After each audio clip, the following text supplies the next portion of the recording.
घोडबंदर रोडवरील दिवसेंदिवस अपघाताच्या घटनांमध्ये वाढ होत असल्याचं दिसून येत आहे. ओवळा सिग्नलजवळ एसटी बस मेट्रोच्या पिलरला धडकल्याची घटना घडली आहे. या अपघातात 11 प्रवासी जखमी झाल्याची माहिती मिळत आहे. जखमी रुग्णांवर ऑस्कर आणि टायटन रुग्णालयामध्ये उपचार सुरू आहेत. याबाबतची अधिकची माहिती ठाण्याच्या घोडबंदर रोडवर महाराष्ट्र राज्य मार्ग परिवहन मंडळाच्या बसने मेट्रोच्या खांबाला जोरदार धडक दिली होती. या अपघातात 11 प्रवासी जखमी झाले आहेत, तर बसचं मोठं नुकसान झालं आहे. सोमवारी रात्री हा अपघात झाला आहे. हा अपघात नेमका कशामुळे झाला याबाबत अद्याप कोणतीही माहिती अधिकृतरित्या मिळू शकलेली नाहीये. एसटी बसने पिलरला धडक दिल्याने बसच्या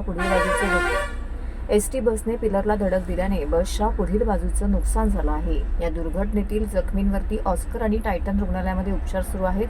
अग्निशामक दल, वाहतूक पोलीस, पालिका प्रशासनाचे अधिकारी घटनास्थळी दाखल झाले असून बसच्या बाजूला काढण्याचं काम सुरू आहे. तर या अपघाताने घोडबंदर रोडवरील वाहतुकीवरती परिणाम झालेला नाही. दरम्यान काही दिवसांपूर्वीच नंदुरबार डेपोवरून मुंबईच्या दिशेने जाणाऱ्या बसला घोडबंदर रोडवरती अपघात झाला होता. बस चालकाचे नियंत्रण सुटल्यामुळे बस थेट दुभाजकावरती चढल्याने हा अपघात झाला. घोडबंदर रोडवरील मानपाडा पुलावरील ही घटना घडली होती. सुदैवाने यात कुठलीही जीवितहानी झाली नाही. 2 क्रेनच्या साहाय्याने ही बस बाजूला काढण्यात आली होती.